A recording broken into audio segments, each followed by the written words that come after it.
Hello guys, welcome back to my YouTube channel. അപ്പൊ ഇന്നത്തെ എന്റെ വീഡിയോ എന്താന്ന് വെച്ചാൽ ബിടെക്കിലെ ലാബിനെ കുറിച്ചൊക്കെ, ലാബിന്റെ ഡീറ്റെയിൽസ്, ലാബ് എക്സാം എങ്ങനെയാണ് നടത്തുന്നത്, വൈവ, അതിന്റെ ഡീറ്റെയിൽസ് ഒക്കെ പറയുന്നതാണ്.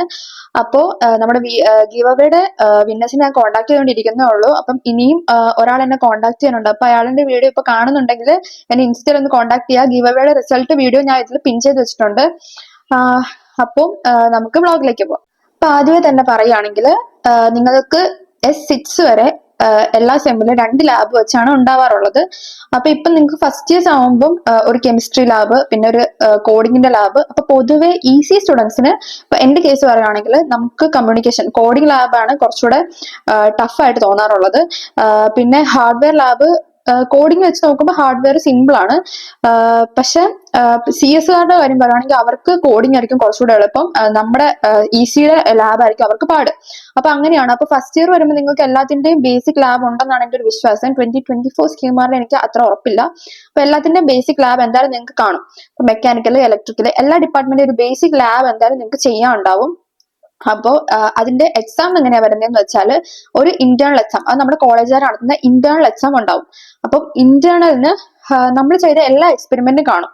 അപ്പം S6 വരെ 2 ലാബാന്ന് പറഞ്ഞല്ലോ. അപ്പം നമ്മൾ എഴുതിയ റെക്കോർഡിലെ എക്സ്പെരിമെന്റ്സ് എല്ലാം നമുക്ക് ഇന്റേണലിന് കിട്ടും. അപ്പം അതെല്ലാം ഇങ്ങനെ ഒരു പേപ്പറിൽ നമുക്ക് എല്ലാം ഇങ്ങനെ എന്താ ഹൈഡ് ആക്കി വെച്ചേക്കും. നമ്മൾ പൊതുവെ സ്കൂളിലൊക്കെ ചെയ്തിട്ടുണ്ടല്ലോ ലാബ് എക്സാം. അപ്പൊ നമ്മൾ പോയി എടുക്കുന്നു, ഭാഗ്യമുള്ളവർക്ക് അതിൽ ഏറ്റവും എളുപ്പമുള്ള ലാബ് കിട്ടുന്നു, അവർ പെട്ടെന്ന് ചെയ്തിട്ട് പോകുന്നു. അങ്ങനെയാണ് പൊതുവെ.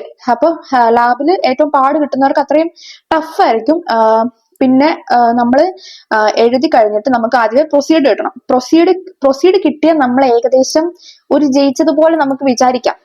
കാരണം പ്രൊസീഡ് പോലും കിട്ടിയില്ലെങ്കിൽ നമുക്ക് ഭയങ്കര ടെൻഷൻ ആവും. അതാലോചിച്ച് പ്രൊസീഡ് കിട്ടിയില്ലെങ്കിൽ നമ്മൾ യൂണിവേഴ്സിറ്റി അത്ര നന്നായിട്ട് പഠിക്കേണ്ടി വരും. നമുക്ക് യൂണിവേഴ്സിറ്റിക്ക് പ്രൊസീഡും മേടിക്കണം, ഔട്ട്പുട്ടും മേടിക്കണം, വൈവേ നന്നാക്കേണ്ട ഒരു അവസ്ഥ വരും. അപ്പൊ അതുകൊണ്ട് പക്ഷെ പ്രൊസീഡ് കിട്ടിയില്ലെങ്കിൽ ഞാൻ ജയിച്ചിട്ടുണ്ട് കേട്ടോ. പ്രൊസീഡ് കിട്ടിയില്ലെങ്കിൽ യൂണിവേഴ്സിറ്റിക്ക് ഏകദേശം ഇപ്പം ഫുൾ ഔട്ട്പുട്ട് കിട്ടിയില്ലെങ്കിലും പാർഷ്യൽ ഔട്ട്പുട്ട് ഒക്കെ കിട്ടി ഞാൻ ജയിച്ചിട്ടുണ്ട്. അപ്പൊ പ്രൊസീഡ് കിട്ടിയില്ലെന്ന് വിചാരിച്ചിട്ട് ഓവറായിട്ട് ടെൻഷൻ അടിക്കേണ്ട ആവശ്യമൊന്നുമില്ല. അപ്പം പക്ഷെ പ്രൊസീഡ് കിട്ടിക്കഴിഞ്ഞാൽ നമ്മളൊരു സേഫ് സോണിലാണ്, നമുക്ക് പറയാൻ പറ്റും. പ്രൊസീഡ് കിട്ടാൻ വേണ്ടിയിട്ട് നമ്മൾ ആ എക്സ്പെരിമെന്റ് നല്ലോണം പഠിച്ച് അത് എഴുതേണ്ട വരും. അപ്പൊ മിക്ക കോളേജിലും ഏകദേശം കുറച്ചൊക്കെ എഴുതി വെച്ചാൽ പ്രൊസീഡ് ഇട്ട് തരും. അപ്പം അങ്ങനെ പ്രൊസീഡ് ആദ്യമേ മേടിക്കണം. എന്നിട്ടാണ് നമ്മളിപ്പോ കോഡിംഗ് ലാബ് ആണെങ്കിൽ സിസ്റ്റത്തിൽ നമ്മളെ കൊണ്ട് ഇരുത്തുന്നത് ചെയ്യിപ്പിക്കാൻ വേണ്ടി. ഹാർഡ്വെയർ ആണെങ്കിൽ അതിന്റെ കമ്പോണൻസ് ഒക്കെ നമ്മൾക്ക് തരുന്നത്.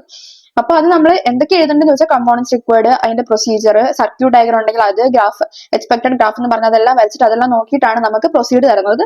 എന്നിട്ട് നമ്മൾ ചെയ്യാൻ പോകും.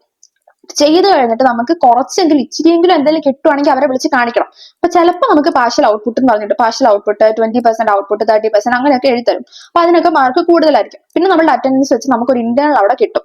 അപ്പൊ ഇന്റേണൽ കിട്ടിക്കഴിഞ്ഞിട്ട് പിന്നെ നമുക്ക് എക്സ്റ്റേണൽ ലാബ് ഉണ്ട്. അപ്പൊ എക്സ്റ്റേണൽ ലാബിന്റെ സമയത്ത് നമുക്ക് ഇതുപോലെ തന്നെ ലക്ക് അനുസരിച്ച് ഏറ്റവും എളുപ്പമുള്ളത് കിട്ടാം, പാടുള്ളത് കിട്ടാം, അങ്ങനെയൊക്കെ നമ്മുടെ ലക്ക് അനുസരിച്ച് കിട്ടും. അപ്പൊ നമുക്ക് കിട്ടിക്കഴിഞ്ഞിട്ട് അവിടെ നമുക്ക് പ്രൊസീഡ് ഇല്ലാത്ത ആളാണെങ്കിൽ നമ്മൾ കൂടുതൽ ശ്രദ്ധിക്കേണ്ടി വരും. നമുക്ക് എങ്ങനെയുള്ള ഔട്ട്പുട്ട് ഒക്കെ ഒപ്പിക്കാൻ വേണ്ടി നോക്കേണ്ടി വരും. പ്രൊസീഡ് ഉണ്ടെങ്കിൽ നമുക്ക് ഇതിനും പ്രൊസീഡ് മേടിച്ച്. പിന്നെ വൈവയുടെ കാര്യം, വൈവ നമുക്ക് വരുന്ന എക്സ്റ്റേണൽ അനുസരിച്ചിരിക്കും. ചില എക്സ്റ്റേണൽ ഒക്കെ ആണെങ്കിൽ ഭയങ്കര പാവമായിരിക്കും, ഭയങ്കര നൈസ്, നമുക്ക് അറിയാവുന്ന ക്വസ്റ്റ്യൻ ഒക്കെ. ഇപ്പം LED എന്ന് പറഞ്ഞ എക്സ്പെരിമെന്റ്, ഇപ്പം എന്റെ ലാബ് എക്സാം ബിടെക് ലൈഫിലെ ലാബ് ഇപ്പൊ ഫുൾ ആയിട്ട് തീർന്നു. ഒരാഴ്ച മുന്നേ ആയിരുന്നു. S7 നമുക്ക് ഒരു ലാബേ ഉള്ളൂ, ബാക്കി ഫുൾ പ്രൊജക്ട് ആണ്. S8 ലാബില്ല. അപ്പൊ എന്റെ ലാബ് ഫുൾ ഇപ്പൊ കഴിഞ്ഞു. അപ്പൊ എനിക്കിപ്പോ S7 കിട്ടിയത് LED എന്ന് പറഞ്ഞാൽ ഭയങ്കര സിമ്പിൾ ആയിട്ടുള്ള എക്സ്പെരിമെന്റ് ആയിരുന്നു. അപ്പം പക്ഷെ എനിക്ക് കിട്ടിയ വൈവ തന്നെ എന്താ പറയാ, അവിടെ ഇരുത്തിക്കളഞ്ഞു. ഒന്നും മനസ്സിലായില്ലായിരുന്നു. എന്തൊക്കെയോ ചോദിച്ചു, എന്തൊക്കെയോ പറഞ്ഞു, അങ്ങനത്തെ ഒരു കിളി പോയ പോലത്തെ ഒരു ഇതായിരുന്നു. അപ്പം വൈവ വരുന്ന എക്സ്റ്റേണൽ പോലെ ആയിരിക്കും.